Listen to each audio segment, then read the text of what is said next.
Hello students, क्या हाल चाल है। तो आज हम आपके लिए एक बढ़िया सा चैप्टर लेके आए हैं, ठीक है, जिसका नाम है, बहुत ही इंपॉर्टेंट है, वो है करंट इलेक्ट्रिसिटी। आपके नीट का एग्ज़ाम आ रहा है, ठीक है, तो आपके लिए बहुत ही इंपॉर्टेंट चैप्टर है। इसके मिनिमम आपको 3 से 4 क्वेश्चन टिक जाते हैं, स्कोरिंग है, ठीक है, काफ़ी वेटेज इसका अच्छा है, तो आपको अच्छे से ये पढ़ना है, ठीक है। तो अगर हमारे चैनल को नहीं किया सब्सक्राइब तो तुरंत कर लो, क्योंकि इंपॉर्टेंट खजाना यही मिलता है, ठीक है। तो बिना टाइम वेस्ट किए शुरू करते हैं। थोड़ा सा मुंह में चाले की वजह से सही से नहीं बोल पाऊंगा, इसके लिए सॉरी, बट ठीक है, अच्छे से आज का लेक्चर अपन कवर करेंगे। एक्चुअल में जो आज का लेक्चर है, अपन 2 भागों में 2 पार्ट में इसको कवर करेंगे, ठीक है। पहले आप वेटेज देख लो। 2021 में तो इसने 53 क्वेश्चन आए थे, काफ़ी अच्छा वेटेज था, और 2023 में भी काफ़ी अच्छा वेटेज है 42, यानी कि मिनिमम आपको 3 से 4 क्वेश्चन दिख जाते। इतना काफ़ी वेटेज है इसका, ठीक है। तो वेटेज में बात करूँ तो सबसे पहले कॉम्बिनेशन पे रजिस्टर कहते हैं, ठीक है, रजिस्टिविटी पे व्हीटस्टोन ब्रिज, ठीक है, वोल्टमीटर मीटर, किरचॉफ लॉ, ठीक है, इनका काफ़ी अच्छा वेटेज है, ठीक है। इनको कवर बिल्कुल करके जाना है अच्छे से, ठीक है। तो कौन कौन से टॉपिक है जिनको कवर करना है एक्चुअल में, अपन ये जो वाला पार्ट है ना, ये और ये वाला, ये अपन पार्ट 1 में कंप्लीट करेंगे, ठीक है। पार्ट 1 जो आज का लेक्चर रहने वाला है उसमें कंप्लीट करेंगे, और जो ये वाला है, जो बैटरी का कॉम्बिनेशन है, ठीक है, पावर और मीटर ब्रिज और अमीटर, इसको अपन दोनों को पार्ट 2 में कवर करेंगे, ठीक है। पार्ट 2 में कवर करेंगे। पार्ट 1 और पार्ट 2 में अपन दोनों ये पार्ट में अपन करंट इलेक्ट्रिसिटी को कंप्लीट कर देंगे, ठीक है। तो आपका जोश कैसा है, ठीक है, शुरू करें, चलो तो स्टार्ट करते हैं। और सबसे पहले आ जाते हैं करंट क्या होता है, ठीक है। करंट आपने जस्ट 9-10 में पढ़ा होगा, ठीक है। Current rate of the flow of charge, ठीक, कुछ और नहीं है, जो rate of flow of charge है, ठीक है, किसी कंडक्टर के अंदर फ्लो होता है, इसको अपन क्या बोलते हैं, करंट, है ना। किसी क्रॉस सेक्शन एरिया से, यहाँ पे ये भी इंपॉर्टेंट बात है कि यहाँ पे जो क्रॉस सेक्शन एरिया से जा रहा है अपन को, ठीक है। जैसे कि अगर बात करूँ यहाँ पे, ये अपने पास कंडक्टर है, और कंडक्टर इसका area cross section here is a, and यहाँ पे जो चार्ज क्यों है वो इस क्रॉस सेक्शन एरिया से क्रॉस करके जा रहा है, ठीक है, कितने dt टाइम है ना, dt टाइम में जो चार्ज फ्लो हो रहा है, इसको अपन क्या बोलते हैं, करंट। सिंपल है, इसको अपन क्या बोलते हैं, इलेक्ट्रिक करंट। आगे बढ़े क्या, चलो आगे बढ़ते हैं। अब आते हैं अपन करंट डेंसिटी, यहाँ पे डिफाइन किया गया है। करंट डेंसिटी और कुछ नहीं, एक यूनिट एरिया पे कितना करंट फ्लो हो रहा है, इसको अपन बोलते हैं करंट डेंसिटी, ठीक है। इसको जे से रिप्रेजेंट करते हैं। यहाँ पे सोचने वाली बात ये है कि जो करंट होता है वो स्केलर क्वांटिटी है, और करंट डेंसिटी है वो है एक वेक्टर क्वांटिटी, ये आपको ध्यान रखना, ठीक है। तो यहाँ से अगर मैं आई को लिखूँ, है ना, इससे आई को लिखूँ, तो ये जो अपने पास हो जाता है जे डॉट ए वेक्टर, ठीक है, क्या हो जाता है, जे डॉट ए वेक्टर, ठीक है। It is defined as a per unit area, है ना, करंट पर यूनिट एरिया, इसको अपन बोलते हैं करंट डेंसिटी। ये अपने पास एक वेक्टर क्वांटिटी होती है, ठीक है। इसकी डायरेक्शन कहाँ होती है, करंट की डायरेक्शन में ही होती है। आगे बढ़े क्या, चलो आगे बढ़ते हैं। तो यहाँ पे वही लिखा गया है कि current is a scalar quantity but current density is a vector quantity. तो हो सकता है आपको कभी सेंटेंस में दे दे, तो आपको ये बात पता होनी चाहिए क्वेश्चन की, ठीक है। चलो आगे बढ़ते हैं। अब अपन देखते हैं कि जो कंडक्टर है, अगर उसके नॉन सॉरी, यहाँ पे कहने का मतलब ये है कि इलेक्ट्रिक फील्ड को एब्सेंस में अगर रखा जाए, है ना, यानी कि नॉर्मल रखा जाए, तो उसमें जो इलेक्ट्रॉन का मोशन है वो कैसे होता है। तो बता दो कि इसका जो इलेक्ट्रॉन का मोशन होता है वो रैंडमनेस होता है ना, बिल्कुल रैंडमली यहाँ पे मूव करते हैं। ये इस तरफ करता है, फिर ये वापस इस तरफ जाता है ना, हायर ऑर्बिट से लोअर ऑर्बिट, लोअर ऑर्बिट से हायर ऑर्बिट में जाता रहता है, जो अपन रूम टेम्परेचर पे देखते हैं, ठीक है। ये अपने देखा अपन ने एब्सेंस ऑफ इलेक्ट्रिक फील्ड, है ना, in absence of electric field, ठीक है। अगर बात करूँ इलेक्ट्रिक फील्ड में, है ना, इलेक्ट्रिक फील्ड लगा दूँ, तब यहाँ पे इलेक्ट्रॉन का जो मूवमेंट है वो कैसा होगा वो बता देता हूँ, ठीक है। सारी चीज़ें यहाँ पे समझ लेते हैं। तो यहाँ पे एक मैंने बता दिया, एक कंडक्टर, ठीक है, ये अपने पास क्या है, कंडक्टर, और इसमें मैं एक इलेक्ट्रॉन को एनालिसिस करता हूँ। ध्यान से देखो, अगर मैं इसको एक्सटर्नल इलेक्ट्रिक फील्ड में लगा देता हूँ, अब ये इलेक्ट्रॉन कहाँ मूव करना चाहेगा, ये मूव करना चाहेगा इस तरफ। कहाँ करना चाहेगा मूव, इस तरफ, अपोजिट टू इलेक्ट्रिक फील्ड, है ना, अपोजिट टू इलेक्ट्रिक फील्ड, यहाँ पे इलेक्ट्रॉन मूव करना चाहेगा। लेकिन यहाँ पे क्या है, बहुत सारे आयन्स है ना, यहाँ पे बहुत सारे क्या है, आयन्स है, बीच में आयन्स भी आएंगे, कंडक्टर के अंदर बहुत सारे आयन्स भी होते हैं, ठीक है। तो ये क्या करेगा, उससे कोलाइड करेगा, क्या करेगा, कोलाइड करेगा। ये कोलाइड करने के बाद वापस दूसरे आयन्स से कोलाइड करेगा, ठीक है, वापस ये करेगा कोलाइड, ऐसे ऐसे ऐसे। तो ऐसे लग रहा है कि अपन को ये जो इलेक्ट्रॉन है ये एक्सलेट तो होना चाह रहा है, बट ड्यू टू आयंस ये क्या करता है, एक कांस्टेंट वेलोसिटी से चलता है, जिसको अपन बोलते हैं ड्रिफ्ट वेलोसिटी। क्या बोलते हैं इसको, ड्रिफ्ट वेलोसिटी बोलते हैं, इसको ही अपन बोलते हैं ड्रिफ्ट वेलोसिटी। तो यहाँ पे वही सारी चीज़ें लिखी गई है कि it is the average velocity with which a electron is directed towards positive terminal of battery in the presence of external electric field। मैंने सारा डेटा यहाँ पे बता दिया कि क्या हो रहा है यहाँ पे इलेक्ट्रॉन के साथ में, ये भागना तो चाह रहा है, इसके पास अगर मैं बात करूँ एक्सटर्नल इलेक्ट्रिक फील्ड में, तो इसके पास acceleration q E by m है ना, क्यू ई बाय एम जो एक्सलेट तो होना चाह रही है, लेकिन यहाँ पे क्या है, बहुत सारे आयंस है, तो इससे कोलाइड करके जो एवरेज अपन इसकी नेट वेलोसिटी निकालें, तो अपने पास जो निकल के आ रही है दैट इज़ कांस्टेंट निकल के आती है, ठीक है। इसको अपन क्या नाम दे दिया, ड्रिफ्ट वेलोसिटी, यानी कि ये क्या हो रही है, सिर्फ ड्रिफ्ट हो रहा है ना, एकदम बिल्कुल सिमिलरली। तो यहाँ पे वही फंडा हो रहा है सारी इस कंडक्टर के अंदर, ठीक है। आगे बढ़े, चलो। तो इसकी वैल्यू भी क्या होती है, ये सारी चीज़ें यहाँ पे मैंने लिख दी है कि जो ड्रिफ्ट वेलोसिटी की जो वैल्यू होती है वो होती है e tau upon m into electric field, ठीक है, ये होती है। अब यहाँ पे जो ये टाउ दिया गया है इसको बोलते हैं अपन रिलैक्सेशन टाइम, ठीक है, इसको क्या बोलते हैं, रिलैक्सेशन टाइम।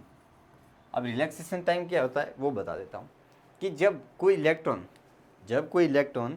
एक आयन से कोलाइड करके दूसरे आयन के पास जाता है ना, उसके पास जाता है, यहाँ पे मैं ड्रॉ कर देता हूँ डायग्राम, कि जैसे कि अपने पास एक आयन से कोलाइड किया, ठीक है, अब इलेक्ट्रॉन चल के दूसरे आयन से कोलाइड कर रहा है, तो ये एक आयन से कोलाइड करने के बाद जो कॉन्जुगेटिव कोलाइड है ना, कॉलिजन है, उनके बीच जो टाइम लगा है ना, सबका ऐसे किसी का ज़्यादा भी लग सकता है, किसी का कम भी लग सकता है, तो अपन एवरेज जो बताए है ना, एवरेज जो निकालते हैं उसको ही बोलते हैं अपन रिलैक्सेशन टाइम।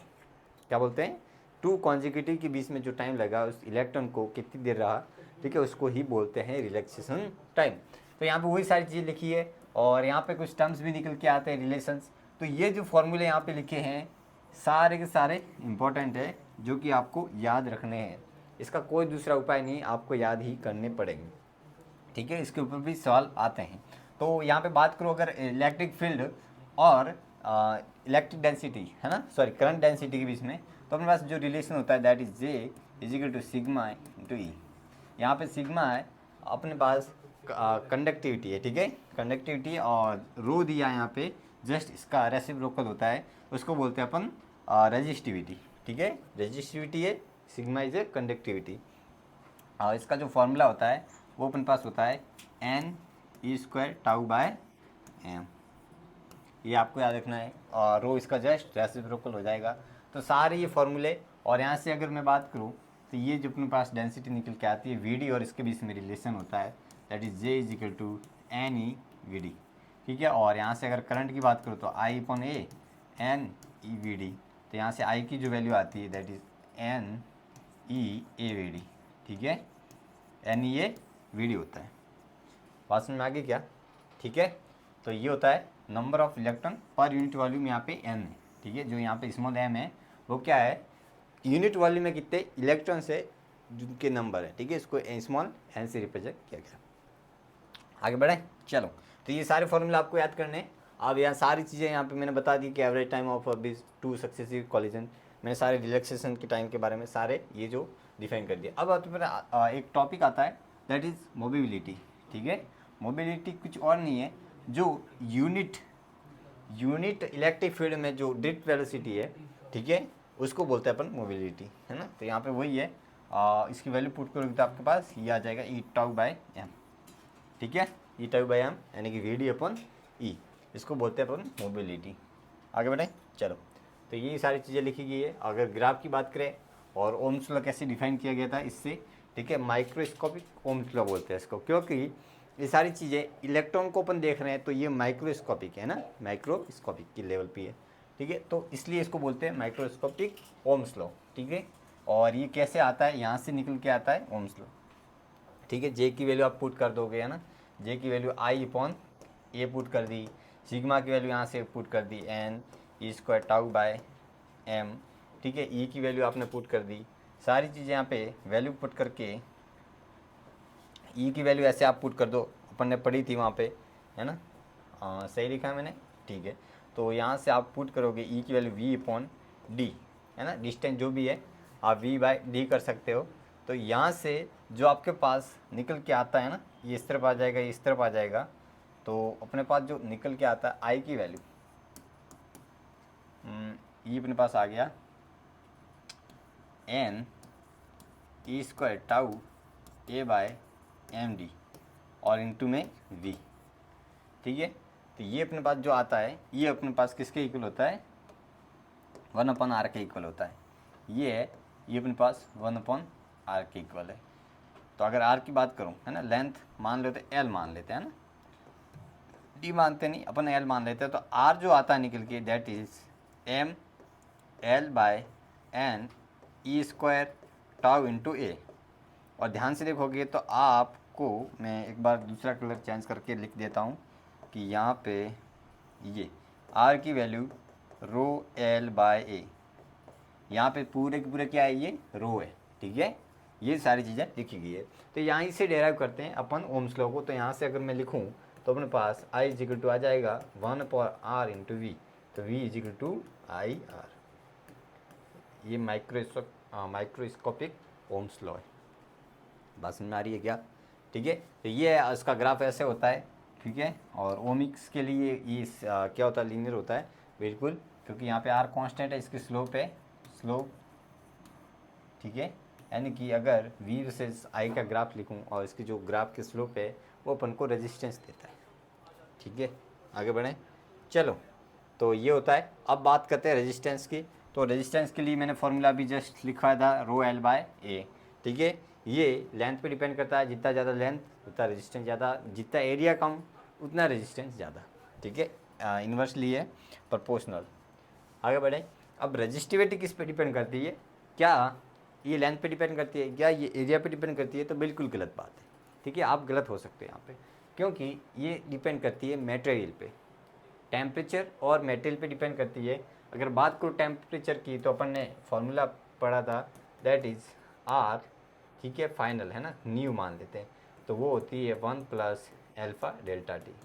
और अगर रजिस्टिविटी की बात करूँ, ठीक है, न्यू रजिस्टिविटी की, तो rho naught 1 plus alpha delta T,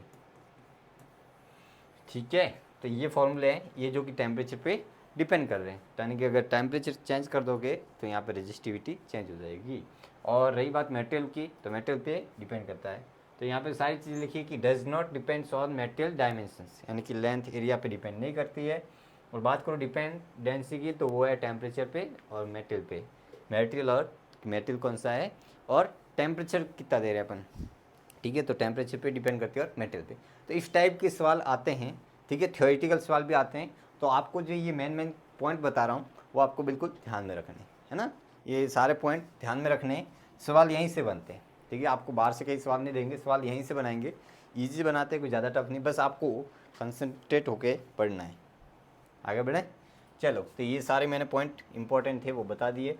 अब बात करो कि क्या टेम्परेचर बढ़ाने से हमेशा रेजिस्टेंस बढ़ता है या रेजिस्टिविटी बढ़ती है, जो कि गलत बात है। बात करूँ अगर कंडक्टर की, तो उसके केस में ही सिर्फ ये बढ़ता है, सेमीकंडक्टर के केस में ये नहीं बढ़ता है, घटता है, ठीक है। सेमीकंडक्टर के केस में घटता है, ठीक है। ये भी आपको बात याद रखनी है। तो देखो ध्यान से, यहाँ पे सारी चीज़ें मैंने लिख दी है।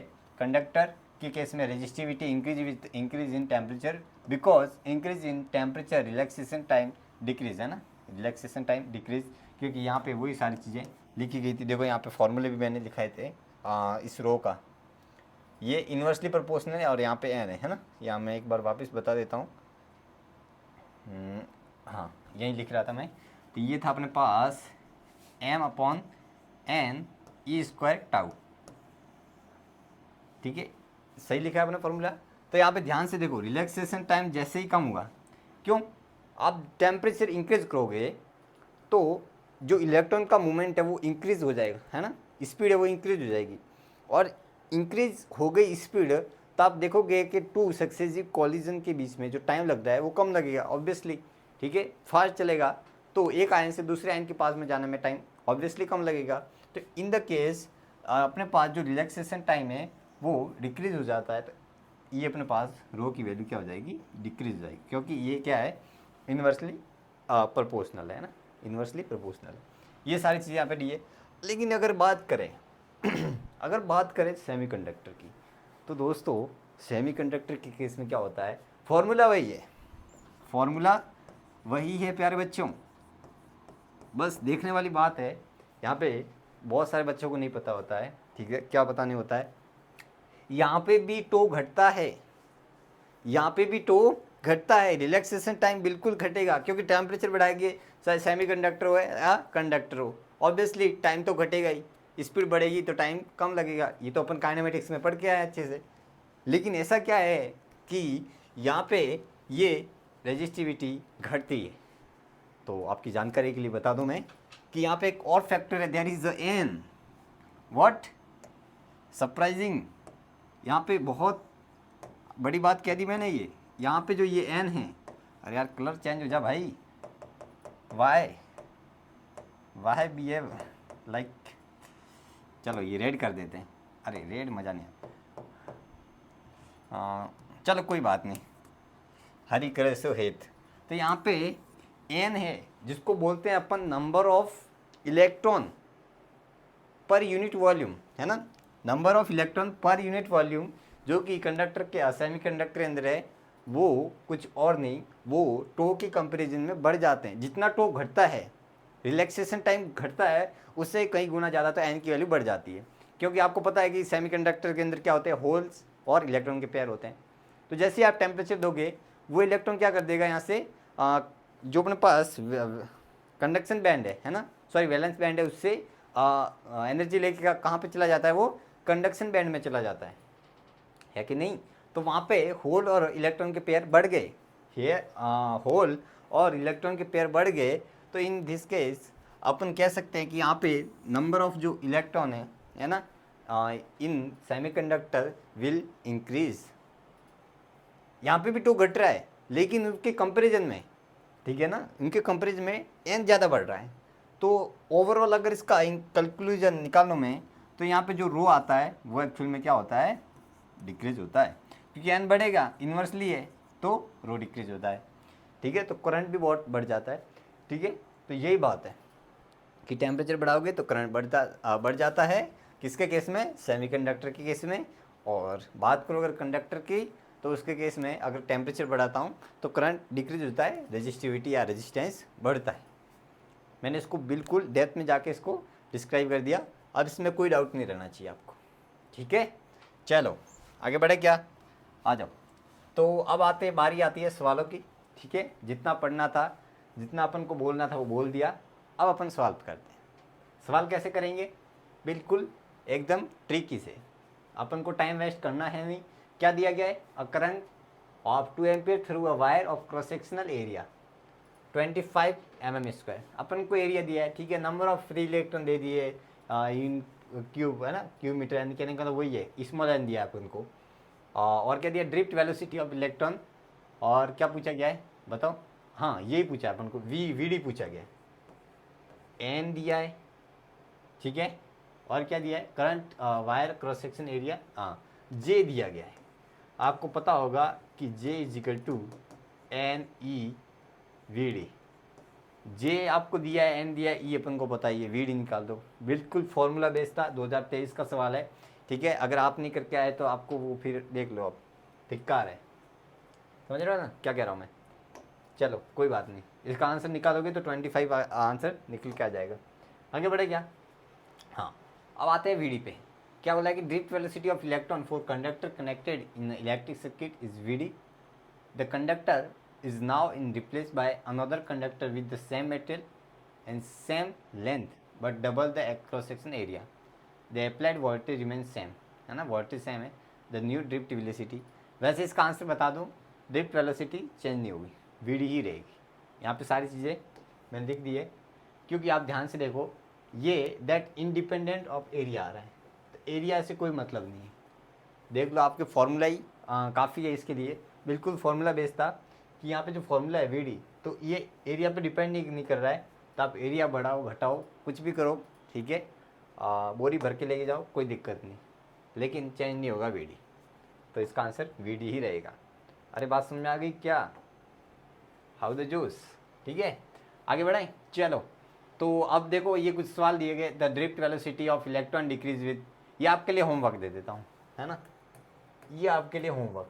अति आप भी मेहनत करोगे थोड़ी, सब मैं करके दे दूंगा तो आप आलसी हो जाओगे। यहाँ सारे चीज़ें मैंने लिख दी है, ठीक है, थोड़ा सा सवाल अच्छा था इसलिए आपको मैंने होमवर्क में दिया है ना।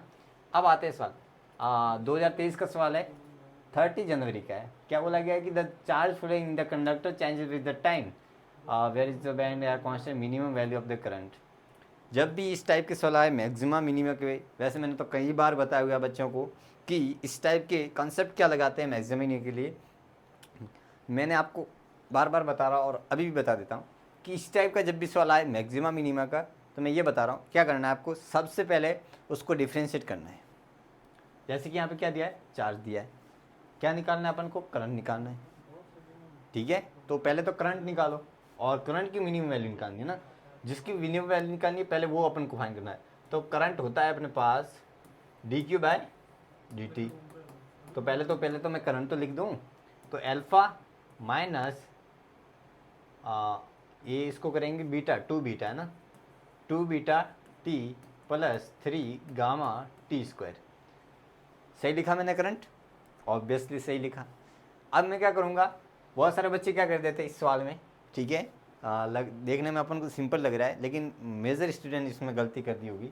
क्या कर दी होगी कि इसमें मिनिमम करंट पूछा है और बच्चे डायरेक्ट इसको डिफ्रेंशिएट करके फिर जीरो कर देते, फिर क्या कहते हैं कि माथे पे सर लेके घूमते रहते, हाथ लेके घूमते रहते, कहने का मतलब वही है, ठीक है। तो ये आपको नहीं करना है, पहले समझना है, सवाल को समझना है।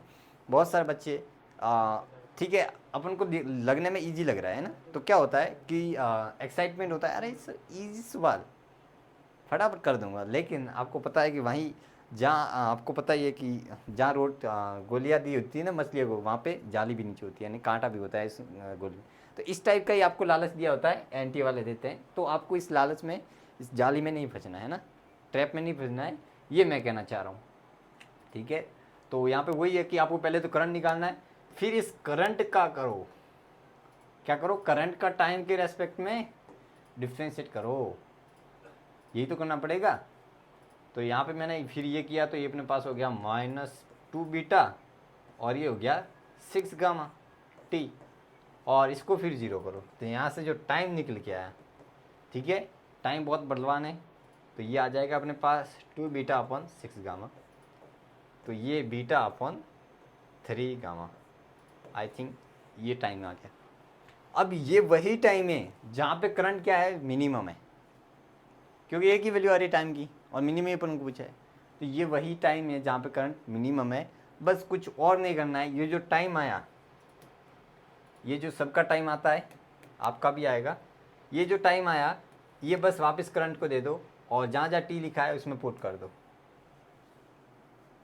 समझ में आ रही है मैं क्या कह रहा हूँ, ठीक है। तो यही मैं कहना चाह रहा हूँ ना, तो ये सवाल अच्छा है, ठीक है, और इस टाइप के ही आपको सवालों को ऐसे करना होता है ना।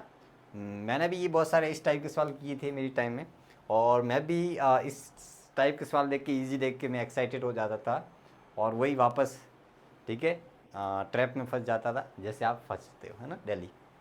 तो मैं आपको गाइड इसलिए कर रहा हूँ कि इस टाइप के सवालों को ट्रैप में नहीं फंसना है, ईजी देख के आप डायरेक्ट भाग चल पड़ते, ठीक है, बिना देखे। तो पहले तो सवाल को अच्छे से पढ़ना है, सवाल को अच्छे से पढ़ना है, पहली बात तो ये, ठीक है। डेटा अच्छे से देखना है कि डेटा क्या दिया है अपन को, फिर इसको सॉल्व करना है। बात समझ में आ रही है क्या? तो चलो आगे बढ़े, तो ऐसी बात करते रहते हैं, कुछ भी ज्ञान देते रहते हैं, चलो कोई बात नहीं, आपके ऊपर है, मानना हो तो मानो। और भी सवाल करते हैं। 2023 का 6 अप्रैल का आइटम का है, क्या बोला है कि resistivity of the semiconductor varies with the time temperature which is the following का रिप्रेजेंट द करेक्ट बिहेवियर। इसका डायरेक्ट करेक्ट बिहेवियर यही, ठीक है। ये कई बार है एनसीईआरटी में भी शायद दिया होगा, तो ये आपको याद ही करना है, ठीक है। आगे बढ़े। और भी क्या बोला गया कि the resistance of wire R ohms if it is the melted and stretch to n times its original length its new resistance will be. तो इस टाइप के सवालों को कैसे सॉल्व करते हैं, सबसे पहले तो मैं इसका कॉन्सेप्ट बता देता हूँ, है ना, ताकि यही सवाल नहीं, इससे बनने वाले हज़ारों सवाल आप कर लोगे अगर वो दो कॉन्सेप्ट आपने अच्छे से सीख लिए तो, है ना। तो करें, चलो पेज ऐड कर देते हैं। और आई थिंक पेज अगर ऐड आगे खाली जगह है तो कोई बात नहीं, अपन पेज ऐड कर देते हैं। अब पेज ऐड करने के बाद अपन ने ये देखा, क्या देखा कि अपन को जब भी बात करें स्ट्रेच या मेल्ट की, तो मुझे ये बात समझ में आनी चाहिए कि इस केस में जो वॉल्यूम है वो कांस्टेंट रहेगा। क्या मटेरियल वहाँ से हटाया, क्या नहीं हटाया। क्या कर रहे हैं कि जैसे ये अपने पास मार्कर दिख रहा है ना, ये अगर मान लो कि मैं इसको खींच लूँ तो कुछ और नहीं, यहाँ का जो क्रॉस सेक्शनल एरिया है वो कम हो जाएगा बट लेंथ इंक्रीज हो जाएगी। बट ओवरऑल जो इसका कंक्लूजन है दैट इज़ वॉल्यूम, वो तो कांस्टेंट रहेगा ना, यस और नो। तो बात यहाँ पे आती है कि अगर मैं इस केस में जैसे स्ट्रेच करके मेल्ट करके कुछ भी करके, बस यहाँ पे कट करके नहीं, ये गलत हो जाएगा कि कट करके मैंने मटेरियल हटा रहा हूँ, मटेरियल को नहीं हटाना है। अपन कैसे भी करके अगर वॉल्यूम कांस्टेंट रख रहे तो इस केस में न्यू रेजिस्टेंस क्या आता है, मैं इस पर बात कर रहा हूँ, है ना। तो इन दिस केस सबसे पहले अपने पास अगर लेंथ का डेटा दिया है ना, डेटा किसका दिया है, लेंथ का, for given data of about length, of नहीं कर देते, data about length of conductor, ठीक है, इस टाइप का डेटा दिया है। तो अपन जानते हैं कि पहले तो ये देखो कि R is equal to rho L by A होता है। अब अपन को लाना है वॉल्यूम, क्योंकि यहाँ पे मुझे नहीं पता कि एरिया कितना चेंज हुआ है, लेंथ कितनी चेंज हुई। ऑब्वियसली अगर मैं स्ट्रेच कर रहा हूँ तो लेंथ भी चेंज हो रही है, एरिया भी चेंज कर रहा है, और डेटा अपन को लेंथ का दिया है, तो मुझे नहीं पता एरिया कितना चेंज हो रहा है।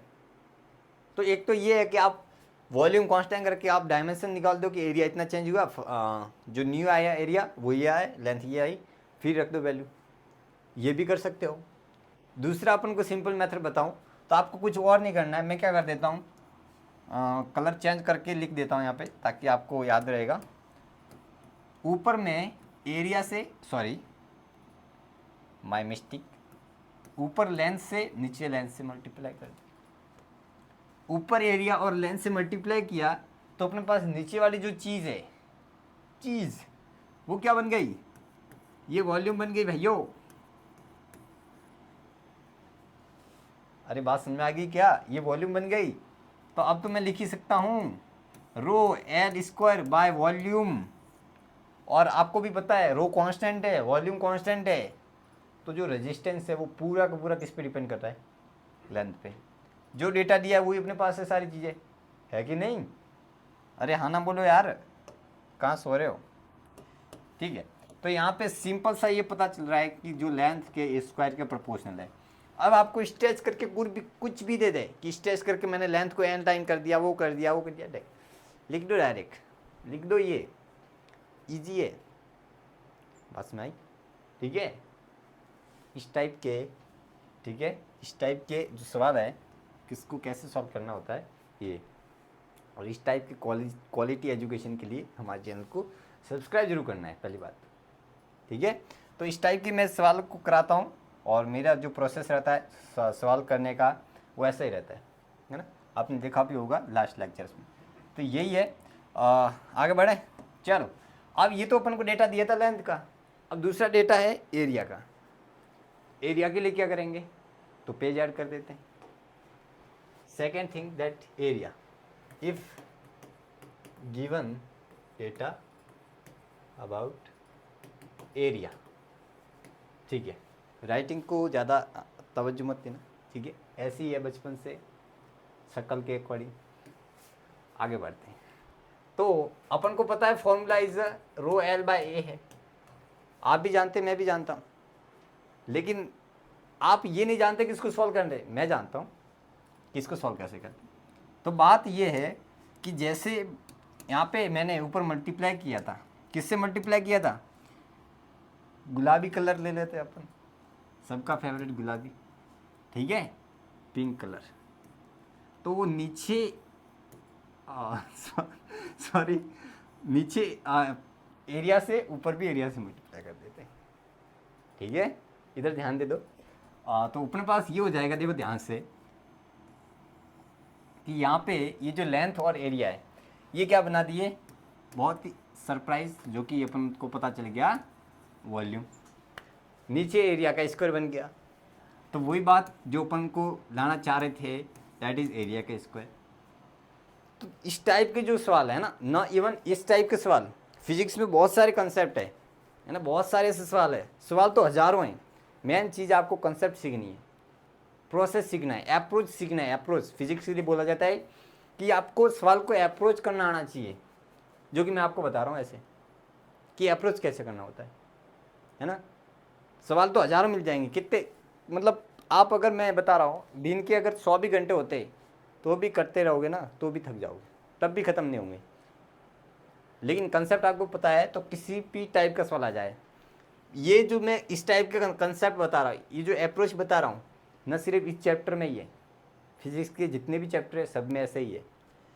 क्योंकि यहाँ पे जो अप्रोच लगाने का ये है कि जो आपको डेटा दिया है और जो आपको डेटा नहीं दिया वो भी अगर वेरी कर रहा है तो मैं उसको कैसे रिप्लेस कर सकता हूँ, वो इंपॉर्टेंट थिंग्स है। क्योंकि नहीं तो आपको वही है, सवाल तो हो जाएगा लेकिन टाइम वही ले लेगा 3 से 4 मिनट, जो कि एग्जाम में नहीं होते इतना। तो मैं यही कहना चाह रहा हूँ कि इस टाइप में जैसे कि अपन को पता चल गया कि यहाँ पे रो और वॉल्यूम दोनों ही कांस्टेंट है ना, तो सीधा अपन को पता चला कि वो 1 एरिया स्क्वायर के प्रोपोर्शनल है। और अगर बात करो, आप देखो एरिया कम ज़्यादातर नहीं दिया होता है, रेडियस दी होती है कंडक्टर की। तो अपन को भी पता है एरिया और रेडियस के बीच में क्या रिलेशन है, आर स्क्वायर है तो ये ए स्क्वायर है तो आर की पावर 4 हो जाएगा। तो और करके मैं ये भी तो लिख सकता हूँ आर की पावर 4। अब आपको कुछ भी बोल रहे हैं कि मैंने स्ट्रेच करके या कुछ भी करके, मैंने बस कुछ भी के अंदर वो नहीं कि काट के, जैसे आपका कटा था ऐसे काट के नहीं, मैं ये बोल रहा हूँ कि आपको स्ट्रेच करना है, मेल्ट करना है। तो इस केस में आपको जो रेडियस है ना, रेडियस चेंज करके बोल दिया कि मान लो कि 2 टाइम्स कर दी, तो बताओ नया रेजिस्टेंस कितना होगा। तो ये हो जाएगा अपने पास आर की पावर 4, यानी कि 2 टाइम्स, सॉरी 2 टाइम्स नहीं, 2 की पावर 4 यानी कि 16, 1/16 टाइम डिक्रीज हो जाएगा, आर नॉट बाय 16 हो जाएगा। बात समझ में आ गई क्या? मैं यही बोल रहा हूँ। तो ये जो 2 कंसेप्ट है, स्ट्रेच के केस में या मेल्ट के केस में, ये कंसेप्ट अगर आपने अच्छे से सीख लिए ना, इसका कोई भी सवाल आपसे गिरेगा नहीं, ठीक है। उल्टा बोल दिया, कोई भी सवाल बचेगा नहीं, सारे गिर जाएंगे आपके सामने, ठीक है, घुटने टेकेंगे आपके सामने, ठीक है। आगे बढ़ें। तो ये पता नहीं इसे यहाँ पे सॉल्यूशन कैसे लिखा मेरे को समझ नहीं आता, मैंने तो ऐसे ही पढ़ा था और मैं ऐसे ही समझाता हूँ ये सारी चीज़ें। तो एक बार इसको स्किप करते हैं, आपको ये कचरा देखने की ज़रूरत नहीं है, एक बार के लिए तो ऐसे पीपीटी में बनाई गई है, कोई नहीं। तो ये बस ऐसे ही लिखा है कि अब आपको किसी भी टाइम का दे दे, तो यहाँ पे देखो जैसे कि आपको लेंथ को यहाँ पे देखो, ये मैं सवाल वापस करा देता, समझा देता हूँ कि जो मैंने पढ़ा है वो कैसे अप्लाई करना है। अपन को लेंथ को कितना बात बोला है, n टाइम्स बढ़ा देते हैं, लेंथ को n टाइम्स बढ़ा दिया। अब मैंने आपको पहले ही बताया है कि स्ट्रेच के केस में जो L है ना, रेजिस्टेंस है, वो L स्क्वायर के प्रोपोर्शनल है। तो न्यू लेंथ क्या है, NL, तो क्या हो जाएगा new resistance n square r times हो जाएगा, यानी कि जो इनिशियल है उसका n स्क्वायर टाइम्स हो जाएगा। भेजे में गुस्सा क्या इतना। चलो आगे बढ़े। अब और भी सवाल है 2023 का, ये 14 जनवरी का। If a copper wire is stretch to increase its length by 20%, the percentage increase in the resistance of wire. देखो इसमें भी कुछ बातें हैं वो आपको बता देता हूँ। वैसे तो इसको आप फॉर्मूले से सॉल्व करोगे, है ना। परसेंटेज इंक्रीज मैंने निकाल दिया, डिक्रीजमेंट, ये सारी चीज़ें मैंने बता दी है कैसे फॉर्मूले यूज़ करने होते हैं। बात ये है कि यहाँ पे जो परसेंटेज आपको दिया है ना, इंक्रीज परसेंटेज या डिक्रीज का दिया है, वो एक्चुअल में ज़्यादा दिया गया है ना। अगर वो अराउंड बहुत छोटा है, जैसे कि लाइक हो गया 2%, 4%, इस टाइप का है, तब तो आप डायरेक्ट क्या कर दो, 2 टाइम्स कर दो। तब तो आप क्या कर दो, डायरेक्ट 2 टाइम्स कर दो, क्योंकि आप ध्यान से देखोगे कि लेंथ के प्रोपोर्शनल है। अपन को पता है कि आर कितना है, आर स्क्वायर क्या है। तो अगर मैं चेंज लिखना चाहूँ delta R by R into 100, तो अपन को पता है यूनिट एंड डायमेंशन में पढ़ा था, 2 आगे आ जाएगा power delta L by L into 100, यानी कि जो एल में लेंथ में परसेंटेज दिया है उसका कितना, 2 टाइम्स। लेकिन किस केस में, जो चेंज है ना, इंक्रीमेंट डिक्रीमेंट है, वो बहुत ही कम होना चाहिए, कम होना चाहिए। अदरवाइज तो आप फॉर्मूले यूज़ करके कर सकते हो यहाँ से, है ना। ये अपन कम के लिए लिखते हैं, ज़्यादा के लिए कैसे लिखेंगे, देखो ध्यान से। ये लेंथ बाय 20% दिया है, और ये देख लो, तो अपने पास पता ही आर इजिकल टू होता है रो एल बाय ए, या अपन ऐसे लिख सकते हैं R is equal to rho by volume into L square, ऐसे लिख सकते हैं ना। आप एक बार के लिए अपन ऐसे लिख देते हैं, अपन को ये दी है delta L upon L into is equal to 20 दिए, है ना। ये तो दिया है अपन को, ये 20% दिया है। तो वैसे मोस्ट ऑफ केस में आप निकाल दोगे तो आपके अराउंड लगभग 20 के अराउंड आएगा, लेकिन अगर 40 के अराउंड आएगा। लेकिन मैं बात ये कर रहा हूँ क्योंकि बहुत कम है, तो आप क्या कर सकते हो, 2 टाइम्स कर सकते हो। तो यहाँ पे मैं डायरेक्ट ही बता देता हूँ, यहाँ पे 44 आता है क्योंकि परसेंटेज इंक्रीमेंट ज़्यादा है। लेकिन अगर मैं बात करूँ इसकी, है ना, आपको 2 ohms दिया है और 5 times resistance with wire and new resistance stage 5 times है, ये तो कोई नहीं, ये तो मैंने बताया था। 5 दिया लेंथ, कितना किया 5L, तो 525 हो जाएगा ना, 25 देख लो। ये डायरेक्ट, सॉरी कुछ गड़बड़ी हो गई, क्या बोला है कि 5 टाइम्स दिया है ना, length new resistance ohms stage to 5 times of the original length, और क्या बोला है 5 ओम, अच्छा 5 दिया है, तो हाँ 25 इंटू 5 और आएगा ना, हाँ 5 बिल्कुल सही था, मैंने डायरेक्ट बताया था। एन इतने टाइम्स हो जाता है ना, ये बताया था डायरेक्ट, कोई बात नहीं, जो होगा अच्छा ही होगा। अब देखो ये बिल्कुल यहाँ पे अपन को दिया गया डेटा क्या दिया है, 0.4%, क्या दिया है 0.4%। तो मैंने अभी बताया जस्ट कि अगर इंक्रीमेंट डिक्रीमेंट बहुत कम है, जो कि 0.4% बहुत कम है, तो आप डायरेक्ट कर सकते हो इसका 2 टाइम्स। तो आपको देख के लग रहा होगा कि इसका जो इंक्रीमेंट कितना होगा 0.8। इस टाइप के सवालों को ऐसे खेलोगे ना तो टाइम भी बचेगा, आउटपुट भी ज़्यादा आएगा। गधे जैसे मजदूरी नहीं करनी अपन, ठीक है ना, अपन को स्मार्ट वे से काम करना पड़ेगा, ठीक है। चलो, तो इस टाइप के ऐसे ही आगे बढ़ते हैं। अभी देखो ये आंसर ही आ गया, है ना, ऐसे पढ़ो। अब आते हैं अपन लॉ पे, केवीएल और केसीएल पे। इसमें भी बहुत इंपॉर्टेंट चीज़ें हैं, वो मैं बताऊंगा, ठीक है। केवीएल जितना आया उतना गया, जो ज़िंदगी में आया वो जाएगा, ऑब्वियसली यही आपको केवीएल सिखाता है ना। आप इस टॉपिक से आप ज़िंदगी का बहुत बड़ा लेसन सीख सकते हो, दैट इज़ कि जो आया वो जाएगा, आया है वो जाएगा, क्या लेके आए हो क्या लेके जाओगे, कोई बात नहीं।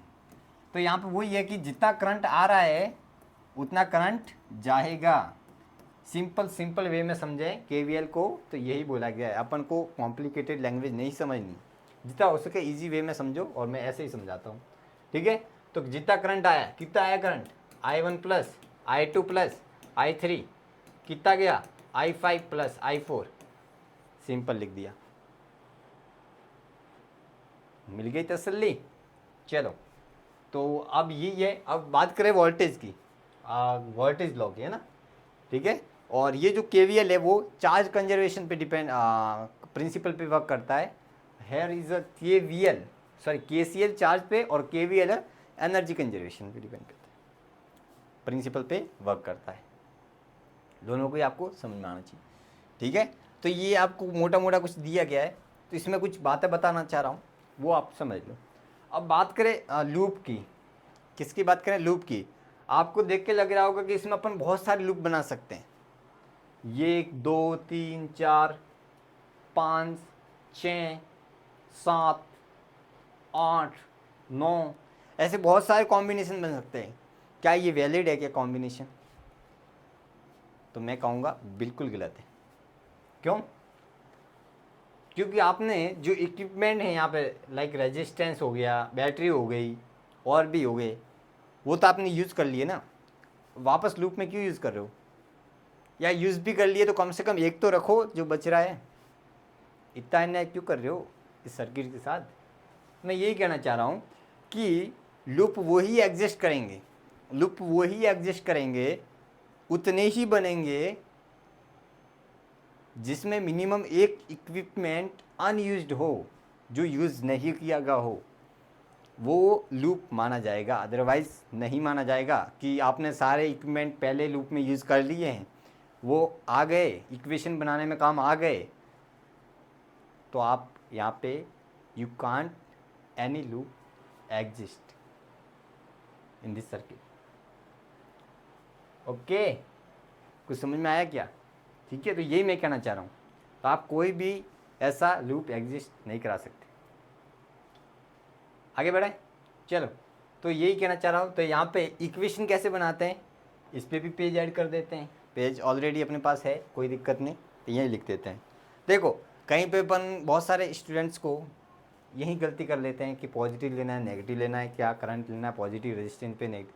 मैं आपको सिंपल वे में समझा देता हूँ, ठीक है। लूप की डायरेक्शन देखो, किसकी डायरेक्शन? लूप की डायरेक्शन, फिर जज करो, है ना। तो पहली बात करो, अगर बैटरी के लिए, फॉर बैटरी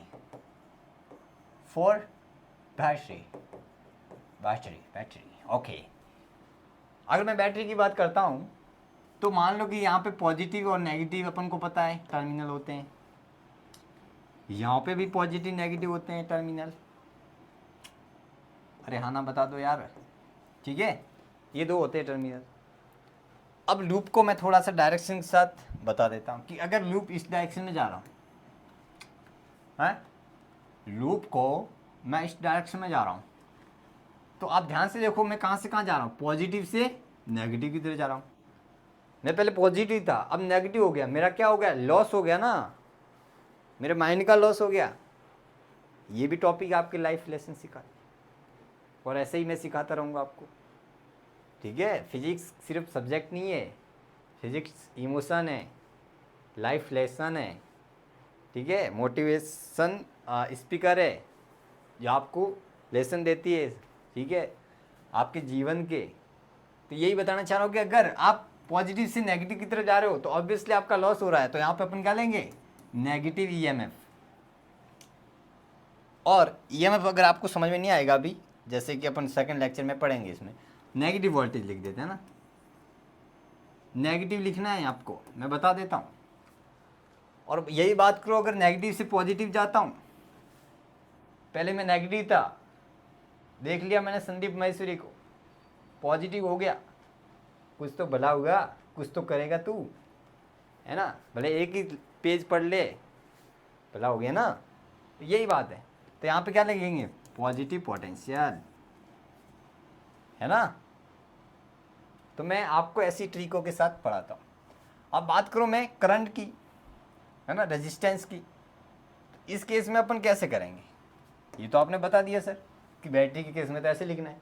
अगर मैं रेजिस्टेंस के केस में लिखना चाहूँ तो कैसे लिखूँगा? तो चलो, ये आपके लिए थोड़ी छोड़ेंगे, बाकी सब पढ़ाएंगे। For resistance.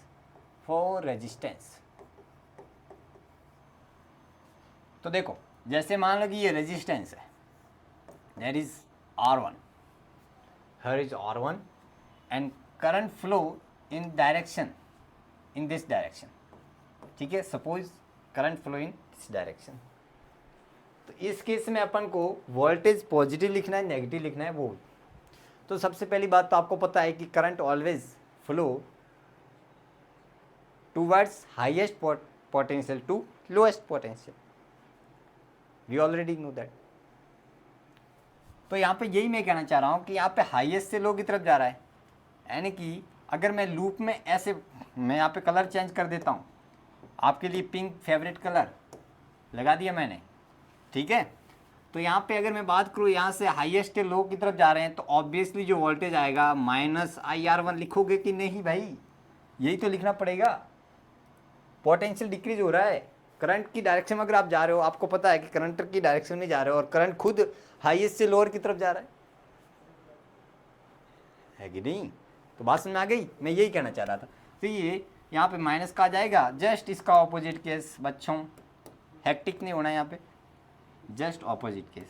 अगर मान लो यहाँ पे R1 है, कुछ भी है, और करंट इस तरफ जा रहा है और लूप आपने ऑपोजिट किया है, तो आपको पता है कि आप लो पोटेंशियल से हाई पोटेंशियल की तरफ जा रहे हो, क्योंकि करंट अपन को क्या बताता है, करंट अपन को क्या बताता है कि लो पोटेंशियल कहाँ पे, हाई पोटेंशियल कहाँ पे है। Okay, then we can written as positive V is equal to positive IR। यहाँ पे कि आपको यहाँ पे पॉजिटिव लिखना पड़े। तो ये जो आपका डेटा है, आपके जितने भी सर्किट बन रहे हैं सफिशिएंट है, ठीक है, कि वहाँ पे पॉजिटिव लिखना है, नेगेटिव लिखना है, पॉजिटिव लिखना है, नेगेटिव, ये सफिशिएंट है आपके। और भी इक्विपमेंट होते हैं, लाइक इंडक्टर हो गया, कैपेसिटर हो गया, इसमें पॉजिटिव लिखना है, नेगेटिव लिखना है, तो वो अलग केस बनते हैं ना, उनके केस में अलग है, वो अपन मैग्नेटिक फील्ड पढ़ेंगे तब आपको सारी चीज़ें समझ में आएगी।